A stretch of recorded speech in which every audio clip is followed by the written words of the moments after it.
Hello everyone, my name is Akriti and today we are going to talk about कि हमको जो reality चाहिए, right, जो भी हमको जैसी रियलिटी चाहिए, हम उस रियलिटी को अपने माइंड के अंदर कैसे इम्प्लांट करें। क्योंकि जब हम उसको अपने माइंड के अंदर इम्प्लांट करेंगे तभी वो रियलिटी एक्चुअल में, मतलब वो रियलिटी में होगी, राइट। सो वो रियलिटी को आप लाने के लिए या आपके साथ हो for what ever your desired outcome, आपको जो भी अचीव करना है, जो भी आप सोचते हैं आपको करना है, whatever your positive realities are, आप उसको अपने माइंड के अंदर कैसे इफ़ेक्टिवली आप उसको इम्प्लांट करोगे, मतलब इंसर्ट करोगे, ताकि वो आपके साथ एक्चुअल में हो। जिनमें से आप लोगों ने मेरी पुराने वाले वीडियोस यानी कि इससे पहले वाले पार्ट्स देखे हुए हैं, उनको तो ये बहुत इजीली समझ में आएगा, और जो ये वीडियो पहली बार देख रहा है उसको भी बहुत मज़ा आएगा। क्योंकि अगर आपने पहले वाले वीडियो नहीं देखे हैं, so there are lot of new things and exactly जो आप इस वीडियो पे एंड अप हुए हो जिस चीज़ के लिए, उसके लिए आपको पुराने वाले वीडियोस देखने की ज़रूरत नहीं है।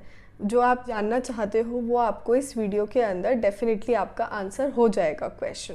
Before starting with the topic, I would like to thank my mentors mister Ram Verma sir and Rakesh sir, जिन्होंने मुझे इतना प्यारा कॉन्सेप्ट समझाया which is neuro linguistic programming, right. So let's start. तो आजकल ये तो सभी लोगों को पता है कि हम चीज़ें मैनिफेस्ट कर सकते हैं। There is a thing like law of attraction और सबकॉन्शियस माइंड प्रोग्रामिंग, या एनर्जीज़ होती हैं, या एंजल हीलिंग्स होती हैं, एंड अफर्मेशंस होती हैं, राइट। सो ऐसी बहुत सारी चीज़ें हैं जिनसे अब लोगों को ये तो पता है कि जो वो चाहते हैं एक्चुअल में वो मैनिफेस्ट कर सकते हैं या वो अट्रैक्ट कर सकते हैं, ठीक है। लेकिन यहाँ पे इस वीडियो में we will not understand it from the perspective of like universe और एनर्जीज या ऑरा या एंजल्स या हीलिंग्स।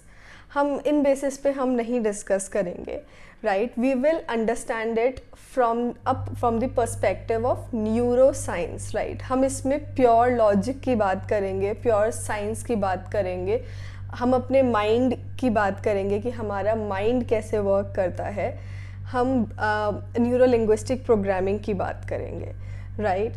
कि एक्चुअल में जब लोग ये बोलते हैं कि लॉ ऑफ अट्रैक्शन काम करता है या मैनिफेस्टेशन काम करता है, तो वो क्यों बोलते हैं, क्यों लोग इतने कन्विक्शन के साथ, ये सब कहाँ से आया है और साइंस इसको कैसे सपोर्ट करता है, हम ये भी समझेंगे। एक रियलिटी इम्प्लांट करना, वो तो मैंने आसान शब्दों में बताया ही है। इस चीज़ को आप ऐसे भी समझ सकते हो कि यहाँ पे आपके एक लोब होती है, frontal lobe, right. Frontal lobe एक इतनी मिरेकलस लोब होती है हमारी कि हमारा पूरा बॉडी, आप ये मान लीजिए कि उसी पे एग्जीक्यूशन होता है। वो हमारी पर्सनालिटी, डिसीजन मेकिंग, हम क्या बोलेंगे क्या नहीं बोलेंगे, हमारी हर एक्टिविटी, हर एग्जीक्यूशन और पूरा हमारा पर्सनालिटी, आई कैन से हमारा जो एक हम एक मुर्दा है हर इंसान, राइट। उसके अंदर जो लाइफ डलती है, मेरे हिसाब से जो उसकी लाइफ है वो फ्रंटल लोब से चलती है। It's all execution, frontal lobe, right.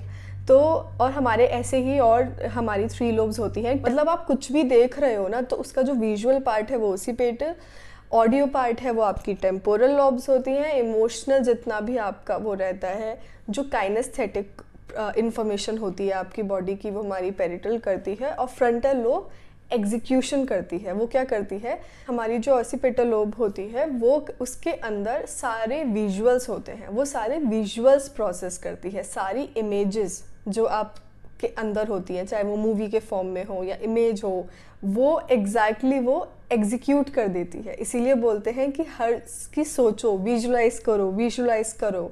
जैसे जैसे विजुलाइज करके you will make good images, तो गुड चीज़ें एग्जीक्यूट हो जाएंगी थ्रू फ्रंटल लोब, राइट। और अगर आप आपके पास नेगेटिव इमेजेस पड़ी हैं, तो आपकी फ्रंटल लोब नेगेटिव इमेजेस को एग्जीक्यूट कर देगी, राइट। सो फ्रंटल लोब हमारा इतना इम्पॉर्टेंट होता है। अगर मैं आपको थोड़ी सी और डिटेल में बताऊं, तो एक पहले के टाइम में डिप्रेशन के लिए एक्चुअल में एक ट्रीटमेंट होता था, एक मेडिकल ट्रीटमेंट, जिसमें एक कुछ ऑपरेशंस या डॉक्टर ऐसे ट्रीट करते थे कि वो यहाँ पे जो हमारी फ्रंटल लोब होती है उसको डिसेंसिटाइज कर देते थे, मतलब उसको नम कर दिया करते थे।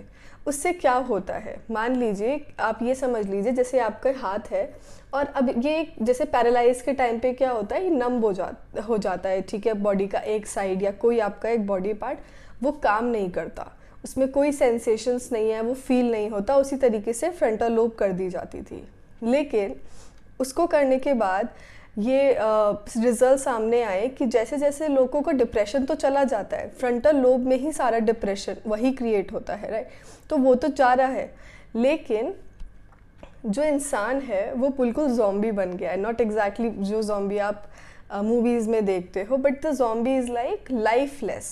कुछ उसको किसी चीज़ में इंटरेस्ट नहीं है, उसके अंदर कोई इमोशंस नहीं होते, उसको किसी से अटैचमेंट नहीं होता, ना उसको किसी की खुशी है, ना उसको कोई रोना है, ना उसकी कोई डिसीजन मेकिंग है, वो किसी चीज़ में इंटरेस्ट नहीं लेता। It becomes a lifeless human being, purposeless human being, जो बस जिसकी बस सांसें चल रही हैं। आप ये मान सकते हो, जिसकी सिर्फ बॉडी है जो ख़राब नहीं हो रही है, एक मुर्दा है जो ख़राब नहीं हो रहा है, और जिसकी सिर्फ सांसें चल रही हैं, राइट। Understand this way. हमारे बहुत सारे न्यूरॉन्स बनते हैं, राइट। हमारे न्यूरॉन से ही हमारे थॉट बनते हैं। आपने न्यूरॉन्स वर्ड तो काफ़ी बार सुना होगा, राइट। न्यूरॉन्स बहुत इंपॉर्टेंट है, क्योंकि न्यूरॉन से ही वो थॉट बनते हैं जो थॉट एक्चुअल रियलिटी में हमारा क्रिएट हो सकता है, राइट। हमारे माइंड में होता है वो 86 बिलियन न्यूरॉन्स होते हैं, और हमारी बॉडी में 60 ट्रिलियन सेल्स होते हैं। तो जो हमारे न्यूरॉन्स होते हैं वो इतने इम्पॉर्टेंट हैं कि अगर आप गलत खाना खा रहे हो,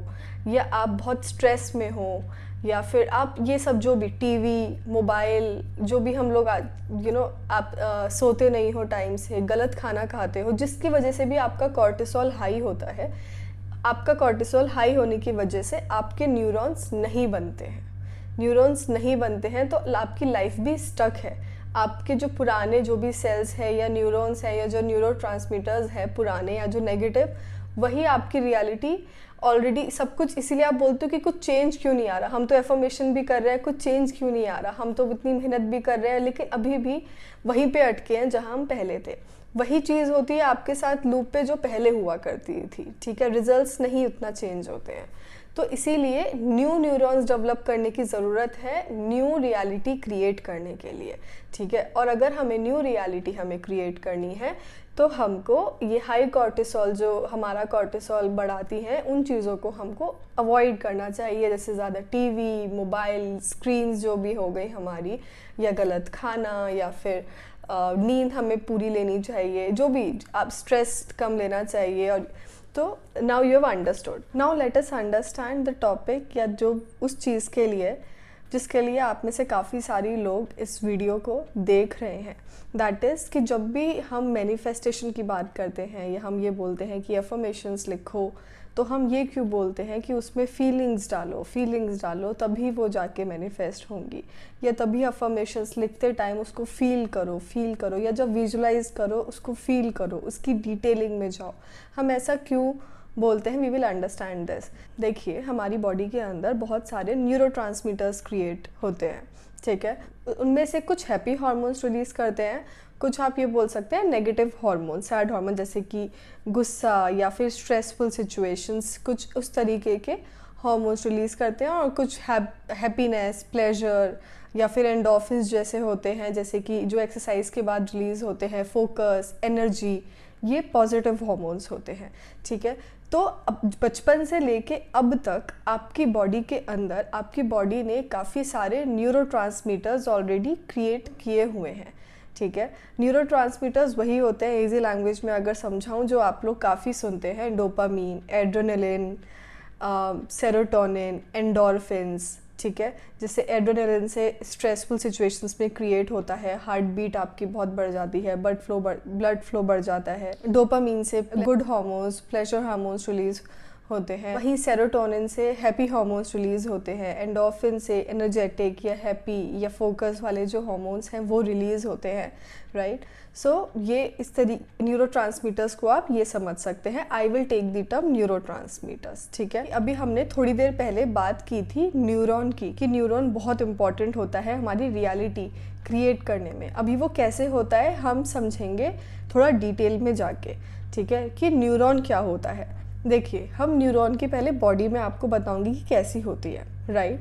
सो देखिए, ये हमारा मान लीजिए एक न्यूरॉन का स्ट्रक्चर है। सो लेट्स से कि न्यूरॉन मेन जैसे ये जो है ना मेरी मुट्ठी, ठीक है, ये जो है ना मैंने जो ये ऐसे किया हुआ है, ये जो फिस्ट है, ये वाला पार्ट, ये मेन जो पार्ट है मेरा, this is the body of the neuron, main body of the neuron, ठीक है।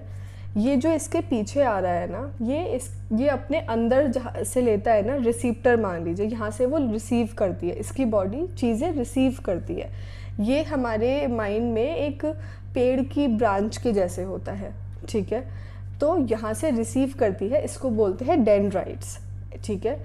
ये हो गया मेन बॉडी। ये होती है जहाँ से रिलीज़ करता है, यहाँ से लेता है और यहाँ से रिलीज़ या फिर छोड़ देता है, ठीक है। इसको बोलते हैं एक्सन, ठीक है। और ये एक्सन जो होती है ये एक नर्व की तरह होती है, ठीक है। ये हल्की सी एक नर्व की तरह होती है, ठीक है। तो ये हो गया डेंड्राइट्स, जहाँ से रिसीव करता है हमारा न्यूरॉन, ये हमारी न्यूरॉन की मेन बॉडी हो गई। और ये हो गया एक्सन, जहाँ से रिलीज़ करता है, ठीक है। लेट्स से आपके साथ कभी कोई सामने कोई इवेंट हो रहा है, इंसिडेंट हो रहा है, या आप अपने सामने इस वक्त जो भी कुछ देखते हो, ठीक है, जो भी कुछ होता हुआ देख रहे हो, या फिर आप किसी मूवी में देख रहे हो, आप किसी बुक में पढ़ रहे हो, आपके साथ वो खुद हो रहा है, ठीक है, ये आप कोई आपको बता रहा है, या आप कहीं और किसी पॉडकास्ट या कहीं से भी कुछ भी सुन रहे हो, तो जो भी आपके पास होते हुए आपको दिख रहा है या सुन रहा है, उसको वो क्या चीज़ें होती हैं, वो दो चीज़ें वो, ठीक है, बनती है। मतलब उसमें क्या होती हैं, दो चीज़ें मेन कंपोनेंट होते हैं, वीडियोस और ऑडियोज़, ठीक है। आपके आसपास जो भी हो रहा है, या उसकी कुछ इमेजेस होंगी, मूवी होगी, या तो कोई भी इमेजेस, पिक्चर समझ लीजिए, ठीक है, फ़ोटोज़ होंगी या वीडियोज़ होंगी आपकी गैलरी में, या फिर उसके साथ उसकी ऑडियोज़ होंगी, ठीक है, उसकी साउंड्स होंगी, ये दो चीज़ें होंगी। तो अब हमने समझा था न्यूरॉन क्या ये बॉडी होता है, तो ये रिसीव करता है। तो जब भी हमारे आसपास हमारे जो भी कुछ हो रहा होता है, हमारे न्यूरॉन का डेंड्राइट जो होता है, उसकी फ़ोटोज़, उसकी विजुअल्स और ऑडियोज़ को यहाँ से रिसीव करता है, ठीक है। यहाँ से रिसीव कर लिया विजुअल्स और ऑडियोज़ को, ये है उसकी मेन बॉडी, ठीक है। इसके अंदर यहाँ पे ये जो विजुअल्स और ऑडियोज़ होते हैं इस मेन बॉडी के अंदर, इसके अंदर यहाँ पे वो फीलिंग में कन्वर्ट हो जाते हैं। कैसे? यहाँ पे काइनेस्थेटिक हमारा फीलिंग, अटैचमेंट, इमोशन अटैचमेंट, मतलब फीलिंग वाले पार्ट को बोलते हैं, जो टच वाले जो पार्ट होता है उसको बोलते हैं काइनेस्थेटिक। यहाँ पे वो कंपोनेंट भी इसके अंदर मिल जाता है और ये एक फीलिंग में कन्वर्ट होते हैं हमारी न्यूरॉन की बॉडी में, ठीक है। तो काइनेस्थेटिक मिला, वो डिपेंड करता है कि काइनेस्थेटिक कैसा होगा, ये डिपेंड करता है हमारे जो विजुअल्स और ऑडियोज़ आए हैं, उसी तरीके का एक काइनेस्थेटिक कंपोनेंट उसके अंदर आके मिक्स हो जाता है। अब वो बन जाता है विजुअल, ऑडियो और काइनेस्थेटिक, ठीक है। अब इसमें आके वो एक फीलिंग बन गई, ठीक है, न्यूरॉन के अंदर। अब मैं इसे एक थॉट बोलूँगी, ठीक है, कि हमारा ये थॉट बन गया। मतलब एक थॉट था जो बाहर से हमारा आया, विजुअल और ऑडियो थे उसमें दो कंपोनेंट, यहाँ पे फीलिंग और जुड़ गई, तो अब क्या बन गया, एक पूरा ये एक थॉट, या फिर इसको आप केमिकल सिग्नल भी बोल सकते हो, ठीक है, इसको आप केमिकल सिग्नल भी बोल सकते हो, ठीक है। मैं इसको एक थॉट बोल के या इसको एक फीलिंग बोल के एड्रेस करूँगी, ठीक है। तो अब हमारे इसके अंदर थॉट है, अभी हम एट प्रेजेंट कहाँ है, इसके अंदर थॉट है हमारी बॉडी के अंदर, न्यूरॉन की बॉडी के अंदर हमारा थॉट है एट प्रेजेंट, और इसमें अभी फ़िलहाल हमारे 3 कंपोनेंट हैं, वीडियोज़ भी है, ऑडियो भी है, और हमारा काइनेस्थेटिक भी आके मिल चुका है, मतलब फीलिंग भी आके मिल चुकी है, ठीक है। अब ये थॉट पूरा हो चुका है, अब इसको ये रिलीज़ होगा, यहाँ से निकलेगा, ठीक है। तो ये जो एक्शन है ना, ये हम इस बॉडी से इस थॉट को निकाल के ले जाती है, अंडरस्टूड। एक्शन ये इस थॉट को, ये जो तीनों कंपोनेंट से बना है, विजुअल, ऑडियो और काइनेस्थेटिक को, यहाँ से निकाल के ये लेके जाती है, ठीक है। एक्शन का ये रोल होता है। अब ये क्या करेगी, अब एक्शन क्या करेगी, ये न्यूरोट्रांसमीटर को पकड़ेगी, ठीक है। न्यूरोट्रांसमीटर को क्यों पकड़ेगी, क्योंकि न्यूरोट्रांसमीटर एक मैसेंजर होता है जो कि एक न्यूरॉन से दूसरे न्यूरॉन में मैसेज को ट्रांसफ़र करता है। वही मैसेज जिसको अभी हमने केमिकल सिग्नल बोला है या थॉट बोला है, ठीक है। तो एक्शन ने यहाँ से एक्शन ने छोड़ने के बाद न्यूरोट्रांसमीटर को वो हैंड ओवर कर देगा, ठीक है। तो न्यूरोट्रांसमीटर इस वाली न्यूरॉन से लेके एक दूसरे न्यूरॉन में अगेन वही प्रोसेस चलेगा, फिर वो न्यूरोट्रांसमीटर फिर से हम एक दूसरा न्यूरॉन है, अब समझ लीजिए दूसरा न्यूरॉन है, दूसरा न्यूरॉन उस न्यूरोट्रांसमीटर से फिर से डेंड्राइट के थ्रू ले लेगा, फिर से वो यहाँ पे और फीलिंग इसमें डालेगा और काइनेस्थेटिक अटैच होगा, फिर से वो यहाँ से छोड़ेगा, फिर एक न्यूरोट्रांसमीटर उसको ले लेगा, फिर न्यूरोट्रांसमीटर थर्ड न्यूरॉन तीसरा न्यूरॉन आएगा, वो तीसरा न्यूरॉन फिर उस न्यूरोट्रांसमीटर से फिर से यहाँ से ले लेगा, फिर वो यहाँ पे पहुँच जाएगा जो हमारा थॉट बन गया था और उसमें और फीलिंग उसमें और काइनेस्थेटिक अटैच हो जाएगा, ठीक है। और फिर से वो यहाँ से रिलीज़ हो जाएगा। ऐसे एक न्यूरॉन से दूसरे न्यूरॉन से तीसरे न्यूरॉन से चौथा न्यूरॉन ऐसे ऐसे करके ये एक वेब बन जाएगा, ठीक है। एक नेटवर्क देखा है ना आपने, वो कंप्यूटर में वो जो नेटवर्क बन जाते हैं, ऐसे ही करके बिल्कुल ऐसे ही ऐसे करते करते करते करते ज्वाइन होते होते होते होते सब एक दूसरे से लेते रहेंगे। एक साइकिल सा एक लूप जैसा एक वेब जैसा बन जाता है कि वो डेंड्राइट लेता रहेगा बॉडी में और फीलिंग और फीलिंग और फीलिंग वो डालता जाएगा डालता जाएगा डालता जाएगा। वो जो हमारा मैसेज है, ठीक है, वो जो हमारा केमिकल सिग्नल है वो और स्ट्रॉन्ग होता चला जाएगा और स्ट्रॉन्ग होता चला जाएगा और ऐसे करके ये पूरा नेटवर्क क्रिएट हो जाएगा। Understood? Here is the catch. आप ये देखो कि जैसे जैसे वो नेटवर्क क्रिएट होता गया, ठीक है, तो वो इंटेंसिटी, ठीक है, जो भी उस पहला जो न्यूरॉन था उसमें जो इंटेंसिटी आई थी, मतलब पहला जो आपने बाहर से देखा उससे जो आपका एक काइनेस्थेटिक जो भी फीलिंग आपका जुड़ा उससे बहुत इंटेंसिटी कम थी। वो दूसरे न्यूरॉन में जाके और फीलिंग जुड़ा और काइनेस्थेटिक कंपोनेंट जुड़ा, उसकी और इंटेंसिटी बढ़ी, तीसरे न्यूरॉन में जाके और इंटेंसिटी बढ़ गई।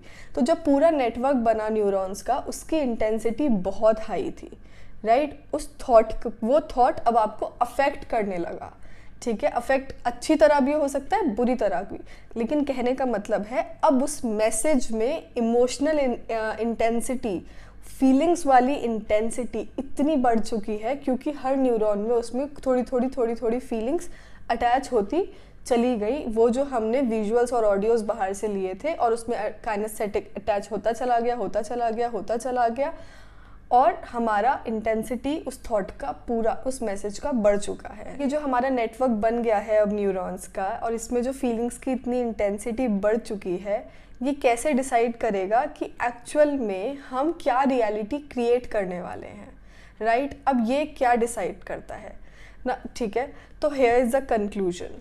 अगर आपने जो देखा और आपने जो सुना, जो आपके बाहर से आपके आसपास जो भी हो रहा है, अगर जो मैंने वो वीडियोस और ऑडियोज़ की बात की थी जो आपने बिल्कुल स्टार्टिंग में लिए थे, अगर वो पॉजिटिव हैं, ठीक है, तो वो जाएंगे न्यूरॉन की बॉडी में और वो पॉजिटिव काइनेस्थेटिक कंपोनेंट ही मिलाएंगे अपने साथ, ठीक है।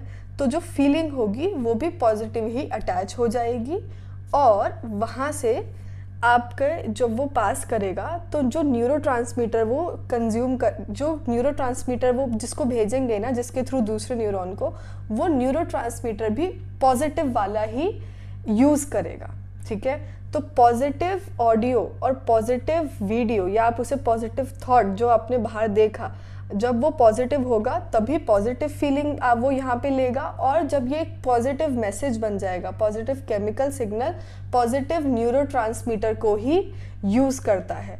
पॉजिटिव केमिकल सिग्नल या पॉजिटिव मैसेज नेगेटिव न्यूरोट्रांसमीटर्स को यूज़ नहीं करेंगे, ठीक है। तो पूरा यहाँ से पॉजिटिव हुआ, पॉजिटिव मैसेज बन गया और उसने पॉजिटिव न्यूरोट्रांसमीटर को यूज़ किया, फिर से दोबारा उसने और दूसरे न्यूरॉन को भेजा, उसमें और पॉजिटिव फीलिंग डाली, उसमें फिर और पॉजिटिव उसने फिर दूसरे पॉजिटिव न्यूरोट्रांसमीटर को यूज़ किया, ठीक है। फिर एक और अच्छे न्यूरॉन को फिर एक और न्यूरॉन को भेजा, वहाँ पे भी उसने पॉजिटिव फीलिंग ली, तो ऐसे करके पूरा पॉजिटिव नेटवर्क बन गया। उसकी सारी जो फीलिंग है वो पॉजिटिव पॉजिटिव पॉजिटिव, और वो इतनी इंटेंसिटी, मतलब वो इतना इंटेंस फीलिंग बन जाएगी कि आपको ऐसा फील होने लगेगा कि दिस इज़ एक्चुअली हैपनिंग। इतना हैप्पीनेस या फिर जो भी आपका पॉजिटिव, जैसे एकदम फोकस्ड होना या एकदम एनर्जेटिक होना या फिर वो प्लेजरेबल फीलिंग, उसकी इंटेंसिटी भी वो वैसी होती चली जाएगी। ठीक है, तो ये आपका नेटवर्क वैसा ही बनता चला जाएगा जैसे आपके वीडियोस थे और ऑडियो या फिर ऑडियोस थे जो आपने बाहर से लिया था। ठीक है, उसी तरीके से अगर आपने नेगेटिव ऑडियोज़ और नेगेटिव वीडियोज़ उठा लिए, ठीक है, अगर आप गलत चीज़ें, आपने कुछ गलत होते हुए देख रहे हैं और गलत सुन रहे हैं, तो वो पॉजिटिव काइनेस्थेटिक कंपोनेंट नहीं एक्सेप्ट करेंगे इस न्यूरॉन की बॉडी में, वो नेगेटिव फीलिंग को ही एक्सेप्ट करेंगे। अब इस न्यूरॉन में यहाँ पे एक फीलिंग जो बनेगी वो नेगेटिव ही बनेगी। ठीक है, तो नेगेटिव, आपने नेगेटिव कुछ देखा, ठीक है, आपके सारे अंदर जो विजुअल हैं वो नेगेटिव आए, ऑडियोज़ भी नेगेटिव आई, उसको मिला के यहाँ पे नेगेटिव फीलिंग बनी, वो यहाँ से छोड़ी। अब ये लोग क्या करेंगे कि नेगेटिव न्यूरोट्रांसमीटर ही यूज़ होगा, यहाँ पे पॉजिटिव न्यूरोट्रांसमीटर का कोई यूज़ नहीं होगा। ठीक है, तो नेगेटिव को ही यूज़ करेगा और पॉजिटिव मैसेज पॉजिटिव न्यूरोट्रांसमीटर को यूज़ करेगा। ऐसे करके वो दूसरे न्यूरॉन को भेजेंगे, वहाँ पे और नेगेटिव फीलिंग कंपोनेंट ऐड हो जाएगा, वहाँ पे फीलिंग आपकी और थोड़ी नेगेटिव हो जाएगी, फिर वो तीसरे न्यूरॉन को भेजेंगे। ऐसे ऐसे करके जो पूरा नेटवर्क बनेगा न्यूरॉन्स का, उसमें नेगेटिव फीलिंग की इंटेंसिटी बहुत हाई होगी, एंड बिकॉज ऑफ दैट आपके अंदर नेगेटिव इमोशंस की इंटेंसिटी बहुत ज़्यादा हाई होगी। राइट, अब आप नेक्स्ट इम्पॉर्टेंट पॉइंट समझिए कि जब हमने नेगेटिव कुछ देखा या नेगेटिव सुना, ठीक है, तो और हमारा नेगेटिव मैसेज यहाँ पे बन गया, नेगेटिव फीलिंग भर गई, और पूरे नेटवर्क के अंदर इस वक्त नेगेटिव फीलिंग भरी है, तो हमारे जो न्यूरोट्रांसमीटर्स ही हुए वो भी नेगेटिव यूज़ हुए। राइट, तो जब हमारे बॉडी में सारे नेगेटिव न्यूरोट्रांसमीटर यूज़ हुए तो पॉजिटिव न्यूरोट्रांसमीटर का तो कोई यूज़ ही नहीं हुआ। और मैंने आपको क्या बताया था कि हमारी बॉडी में दो तरीके के न्यूरोट्रांसमीटर्स हैं, एक पॉजिटिव हैं और एक नेगेटिव हैं। राइट, तो जब हमारी बॉडी के सारे नेगेटिव न्यूरोट्रांसमीटर्स यूज़ होते जा रहे हैं, तो अब क्या होगा, पॉजिटिव न्यूरोट्रांसमीटर्स का क्योंकि कोई यूज़ नहीं कर रहा है, उसका कोई यूज़ नहीं आ रहा है, अब वो हमारी बॉडी बनाना ही छोड़ देगी। हमारी बॉडी के अंदर पॉजिटिव न्यूरोट्रांसमीटर्स क्रिएट होना ही बंद हो जाएंगे। ठीक है, उसकी वजह से फिर क्या होगा, सारे सिर्फ हमारे पास नेगेटिव न्यूरोट्रांसमीटर्स होंगे, और negative neurotransmitters negative he pass on करेंगे आपके पूरे नेटवर्क में। आपका पॉजिटिव इमोशंस का या पॉजिटिव फीलिंग की कोई जगह नहीं होगी। राइट, और जैसा आपका नेटवर्क होता है, ठीक है, जो भी आपका ये नेटवर्क बना, अब मान लीजिए पॉजिटिव तो बंदर बचा ही नहीं, न्यूरोट्रांसमीटर्स ख़त्म हो गए, नेगेटिव न्यूरोट्रांसमीटर्स और नेगेटिव न्यूरॉन्स का पूरा आपके नेटवर्क बने हुए हैं।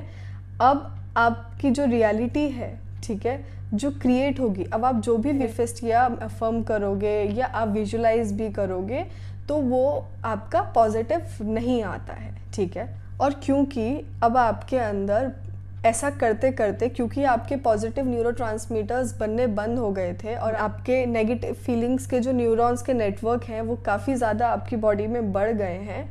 ठीक है, उसकी वजह से क्या होगा, अब लोग नेगेटिव इमोशंस में ही चले जाते हैं, विच इज़ कॉल्ड एंजाइटी, डिप्रेशन, और एंजाइटी डिप्रेशन। और ये एंजाइटी डिप्रेशन क्या होते हैं, वही चीज़, ये प्री डिसीज़ सिम्टम्स होते हैं जो कि आगे जाके एक डिसीज़ जैसे कैंसर हो गया या फिर कोई और भी डिसीज़ेस होते हैं, सोराइसिस वगैरह, ये उन डिसीज़ेस का रूप ले लेते हैं।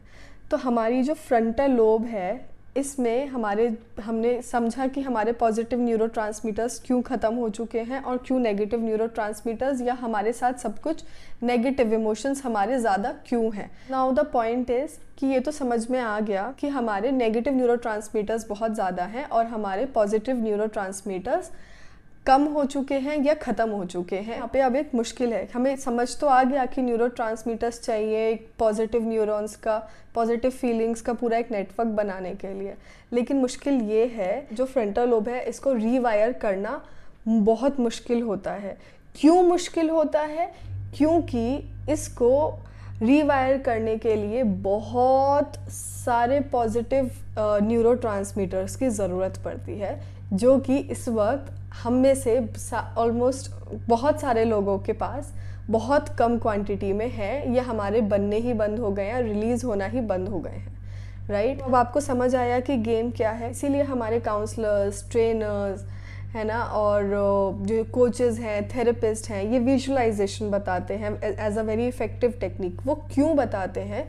क्योंकि आप जितना विजुअलाइज करोगे, विजुअलाइज करने में क्या होगा, आप पॉजिटिव वीडियो और पॉजिटिव ऑडियो देखोगे। वो आपसे बोलते हैं ना, सुनो लोग आपसे क्या बोल रहे हैं, देखो अपनी आंखों के सामने आप कैसे हंस रहे हो, आपसे लोग क्या बातें कर रहे हैं, आप कितना कॉन्फिडेंट फील कर रहे हो, आपके चेहरे पे पॉजिटिव एक्सप्रेशंस हैं, आप हंस रहे हो, आपका बॉडी पोस्चर देखो, ये देखो, वो देखो, ठीक है। तो आप अच्छी अच्छी चीज़ें देखते हो जब आप विजुअलाइज करते हो। वो क्यों कराते हैं विजुअलाइजेशन आपसे? वो विजुअलाइजेशन हमसे इसलिए कराते हैं क्योंकि जब हम अच्छा अच्छा विजुअलाइज करेंगे और हम जितनी ज़्यादा फ़ोटोज़ क्रिएट करेंगे, जितने ज़्यादा विजुअल्स क्रिएट करेंगे, जितनी ज़्यादा ऑडियोज़ क्रिएट करेंगे, और फिर वो हमारे डेंड्राइट से होते जाती रहेंगी, तो पॉजिटिव फीलिंग आती रहेंगी और पॉजिटिव न्यूरोट्रांसमीटर यूज़ होते रहेंगे, और फिर बॉडी यूज़ होने की वजह से और नए पॉजिटिव न्यूरोट्रांसमीटर्स क्रिएट करेगी, और ऐसे करते करते हमारी फीलिंग भी बहुत अच्छी होगी, हमारे सारे पॉजिटिव न्यूरोट्रांसमीटर्स क्रिएट होने लगेंगे, और हमारी एक्चुअल में जो मैंने क्या बताया था, फ्रंटल लोब एग्जीक्यूट करता है हमारी लाइफ, डिसाइड करता है हम कैसे डिसाइड कि हमारा क्या डिसीजन मेकिंग होगा, हम क्या बोलेंगे, हमारी पर्सनैलिटी कैसे होगी। तो जब यहाँ पे पूरा नेटवर्क, यहाँ पे आपका पूरा नेटवर्क पॉजिटिव न्यूरोट्रांसमीटर्स और पॉजिटिव फीलिंग्स का होगा, तो सब कुछ जो रियलिटी में क्रिएट होगा वो भी सारा पॉजिटिव होगा, या फिर ये बोलो कि जो आपने विजुअलाइज किया था वो होगा, right. So you understand the game from the point of neuroscience. Actually ये काफ़ी डिटेल में है, फिर भी मैंने आपको काफ़ी कम शब्दों में समझाने की कोशिश की है। सो although you have understood the whole game of feeling and whole game of visualization or imagination, but the thing is actually it's a myth, it is not that easy, क्योंकि अब जो हम अपने पॉजिटिव न्यूरोट्रांसमीटर्स हैं वो एक imaginary situation से create करने की कोशिश कर रहे हैं, तो उसमें ना काफ़ी एफर्ट्स लगते हैं। So it is not that simple, it actually requires your hard work, your efforts, your energy, right. तो जैसा आप लोग समझते हो ना कि हम मैनिफेस्टेशन टेक्निक कर लेंगे और उससे हमारी जो विश है या डिज़ायर है वो पूरी हो जाएगी, no, that doesn't work like that.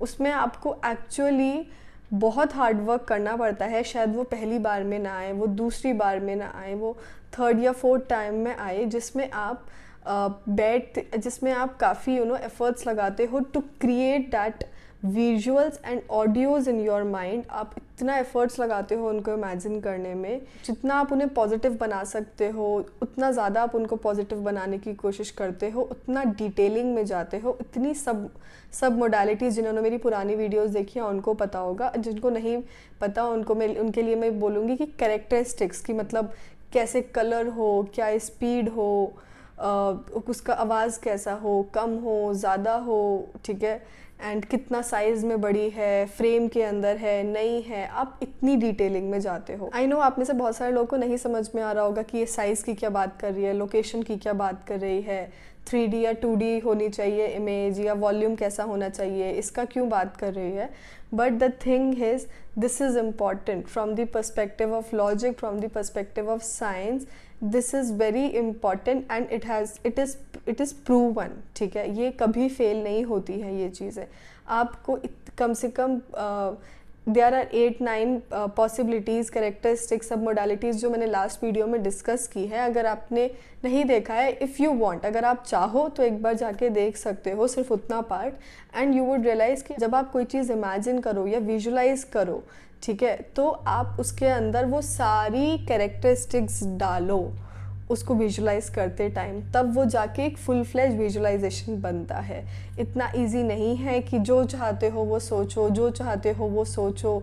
आपको पता नहीं है, आप सोच तो रहे हो लेकिन आप बहुत सारी डिटेल्स मिस कर रहे हो, और क्योंकि वो आप सारी सब मोडालिटीज़ मिस कर देते हो, उसकी इंटेंसिटी नहीं पॉजिटिव अच्छी बन पाती है, और उसकी वजह से आपके न्यूरोट्रांसमीटर्स क्रिएट नहीं होते हैं। इसकी वजह से आपकी मैनिफेस्टेशंस या आपकी जो भी विजुलाइजेशंस हैं वो एक्चुअली रिजल्ट नहीं देती हैं, ठीक है। But thanks to neuro linguistic programming, NLP and to my mentors, neuro linguistic programming में बहुत सारी अमेजिंग टेक्निक्स हैं जिसमें ये बाकायदा पूरा एक लॉजिकली साइंटिफिकली हम पूरा हर टेक्निक एक एक करना सीखते हैं। The very famous technique of neuro linguistic programming which is called switch technique. Switch technique इतनी इफेक्टिव होती है, मैं बहुत शॉर्ट में समझाऊँ, I not give the commands in the video. मैं आपको इस वीडियो में वो टेक्निक नहीं करा सकती, पूरा कमांड्स देना, एक ट्रांस में लेके जाना, इमेजिन कराना, वो सब मैं आपको इस वीडियो में नहीं करा सकती,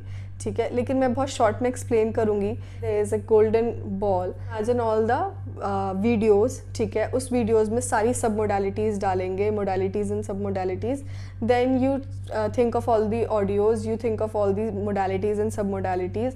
आप उन दोनों चीज़ों को उस गोल्डन बॉल के अंदर डालेंगे, ठीक है। देन आप एक वो गुड़ेल होती है ना, राइट, जिससे ऐसे खींच के वो बंदरों को भगाने के लिए जो चाहिए होती है, वो आप सोचेंगे कि आपने उस गुड़ेल में वो जो पत्थर लगाते हैं ना, उसकी जगह आपने वो गोल्डन बॉल लगाया है। या आप कोई और तरीका भी ले सकते हो, कोई थ्रेड ले सकते हो, या कोई स्प्रिंग ले सकते हो, या कोई रबर बैंड ले सकते हो, और उससे आप ये इमेजिन करेंगे कि वो जो आपने बॉल बनाया है वो आपने अपने यहाँ पे फ्रंटल लोब पे स्प्लैश किया।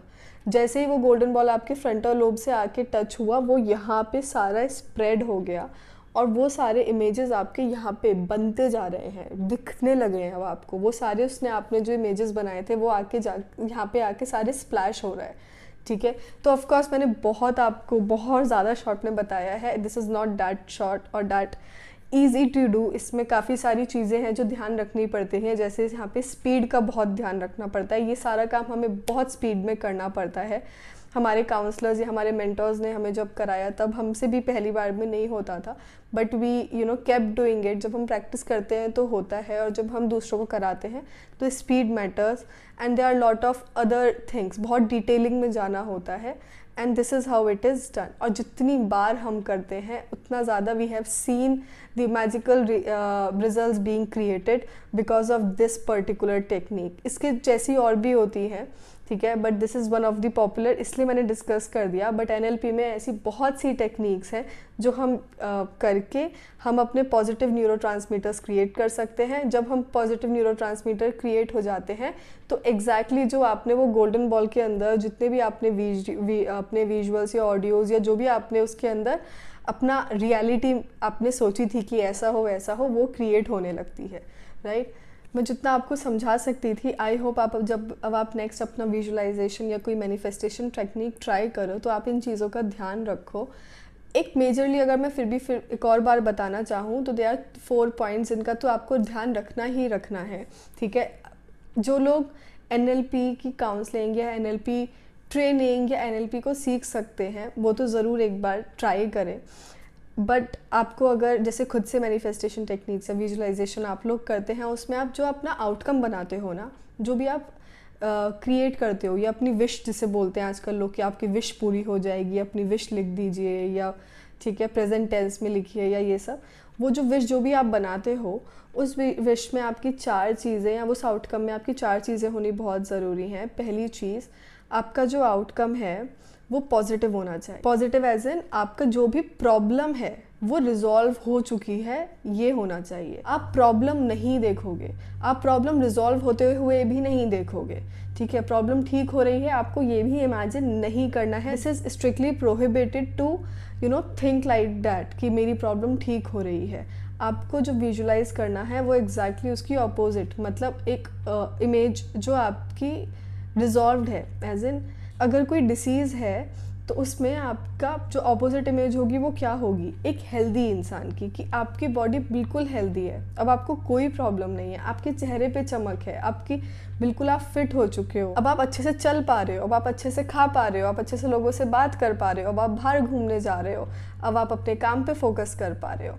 तो वैसी वो होगी आपकी आउटकम इमेज। उसमें बीमारी का दूर दूर तक कहीं पे भी सोचना या नाम भी नहीं आना चाहिए, दवाइयाँ हॉस्पिटल दूर दूर तक दिखाई भी नहीं देना चाहिए, ठीक है। तो जब प्रोक्रेस्टिनेशन का अपोजिट या एंजाइटी या लो फील करने का आप बनाओगे, तो आप उसका बिल्कुल अपोजिट एज एन आप देखोगे कि मैं बिल्कुल एनर्जेटिक हूँ, मैं कैसे कैसे काम कर रहा हूँ, कितनी फुर्ती है, क्या क्या काम ख़त्म कर लिए, क्या क्या लिस्ट बनाई थी आपने, आप उसको चेक कर रहे हो, आपके पास उसके बाद भी टाइम बच रहा है, ठीक है। आप वहाँ पे जाके एंजॉय करके आ रहे हो, आप पार्टी करके आ रहे हो, आप घूम रहे हो, या उसके बाद आप अपना कोई यू आर वॉचिंग टीवी, आप एंजॉय कर रहे हो। तो उस तरीके से आपको देखना है कि आप में कितनी फुर्ती आ गई है। तो आपकी आउटकम में जैसी होनी चाहिए। अगेन मैं फिर से बोलूँगी, विजुअल्स में आपकी सब मोडालिटीज़, मतलब आपकी जो वीडियो है ना, जो आपने सोची है, या इमेज फ़ोटो बहुत अट्रैक्टिव होनी चाहिए, बहुत बहुत ज़्यादा अट्रैक्टिव, इतनी डिटेलिंग में होनी चाहिए। ऑडियोज़ बहुत अट्रैक्टिव होनी चाहिए, मतलब कि चाहे आप कोई गाना सुनो, आपको किसी ने बोला है, उसकी आवाज़ ऐसा फील होना चाहिए कि आप उसका एक एक अलग अलग करके बता सकते हो कि कैसी साउंड थी, कौन था, क्या था, कितनी वॉल्यूम थी, कहाँ से आई थी, सब बता पाओ। सेम विद द फीलिंग्स, ठीक है। तो जैसे जैसे आप उसे सोचते रहोगे, आप अपनी वीडियोस और ऑडियोज़ बनाओगे, आपकी फीलिंग्स और अच्छी अच्छी क्रिएट होनी स्टार्ट हो जाएंगी। आप अपनी फीलिंग्स और बढ़ाते जाओ, बढ़ाते जाओ, बढ़ाते जाओ, बढ़ाते जाओ, और ऐसे करके आपका एक गोल्डन बॉल तैयार हो जाएगा। एंड देन या फिर आपका जो आउटकम इमेज है वो तैयार हो जाएगा। फैक्ट, मैंने न्यूरोलिंग्विस्टिक प्रोग्रामिंग की जिस टेक्निक की बात की है, या और भी जो टेक्निक्स हैं, वो इतनी स्ट्रॉन्ग है कि आप उसको कर सकते हैं। तो please practice it, learn it from somewhere and do it 200-300 times. These are so effective. ये इतनी कन्विक्शन से क्यों बोला जाता है कि आप 200-300 टाइम्स करो, क्योंकि दीज टेक्निक्स नेवर फेल्स। अगर करने वाला ठीक से कर रहा है तो वो ज़रूर जैसा आपने सोचा था वैसे ही पॉजिटिव रिजल्ट्स दिखाती है।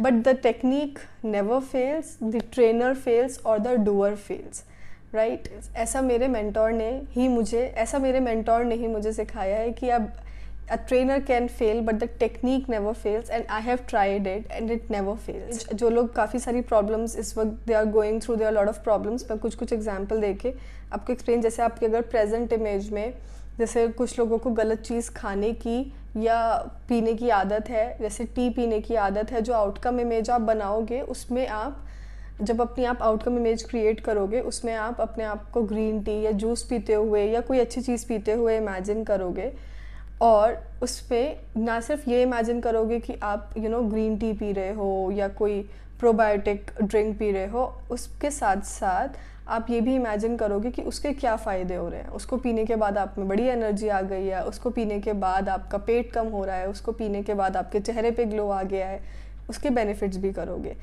ठीक है। सिमिलरली जैसे आप सुबह तक बहुत देर तक आपकी आँख खुलती है, आप बहुत देर तक सोते हो, ठीक है, आप जल्दी नहीं उठ पाते हो, तो उसका आप आउटकम इमेज क्या बनाओगे कि आप बहुत जल्दी से, आपने 5 बजे का अलार्म लगाया था, आप उठ गए, और उठने के बाद आप क्या क्या उसके बेनिफिट्स हुए। उठने का तो इमेज बनाओगे ही कि आप कैसे बेड से उतरे, कैसे चप्पल पहनी, मुंह धोया, या पहले 5 मिनट बैठे बेड पे, आंखें बंद की, कहाँ पे गए, वॉशरूम में गए, फिर कपड़े पहने या जूते पहने, या बाहर वॉक पे गए, या कुछ भी किया, या न्यूज़पेपर पढ़ा, ठीक है। तो बनाओगे, उसके बेनिफिट्स भी बनाओगे कि जल्दी उठने से सुबह आपके पास कितना, आपको और ज़्यादा टाइम मिल गया, आपने अपना काम जो है आज दिन का बहुत जल्दी ख़त्म कर लिया, अब आपके पास फ्री टाइम है, अब आप उसमें और अपना जो आपका काम पहले से पड़ा हुआ था वो ख़त्म कर पा रहे हो, आपको अच्छी फीलिंग है, आपने फैमिली और फ्रेंड्स के लिए भी टाइम निकाल पा रहे हो, आप रात में जल्दी फ्री हो गए, आपके पास जल्दी सोने का टाइम है, आज कोई स्ट्रेस नहीं है, ठीक है। आज जो 90% लोग, जो सबसे बड़ी प्रॉब्लम है डिप्रेशन, ठीक है, सबके पास थोड़ा ना किसी चीज़ का, I don't believe in the term of the depression although, क्योंकि मेरे मेंटोर ने जिस तरह मुझे सिखाया है, depression is nothing, it's just a state of body. अब ये स्टेट ऑफ बॉडी क्या होती है, जिन्होंने मेरी पुरानी वीडियोस देखी होंगी वो समझ जाएंगे, बट फॉर मी ये कोई बीमारी या कुछ भी नहीं है।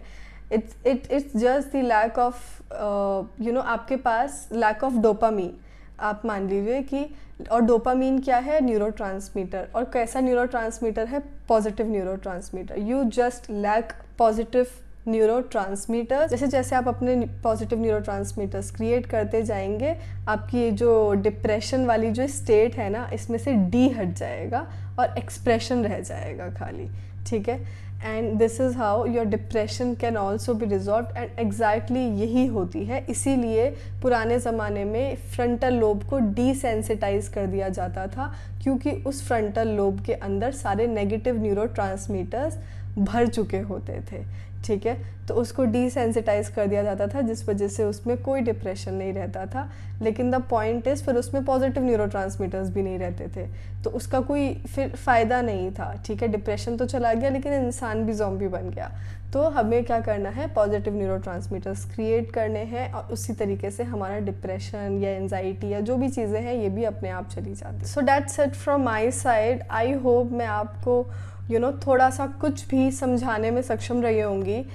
And if you have any questions, anything you want to discuss, anything you want to talk, anything you want to share, you can share with me in the comment section. Also, if you want to reach out to me, you can share in the comment section, and then I'll let you know how you can reach out to me. Let's meet in our next video with a new topic and the next topic of this series of NLP. Till then, goodbye. Don't forget to subscribe, and thank you.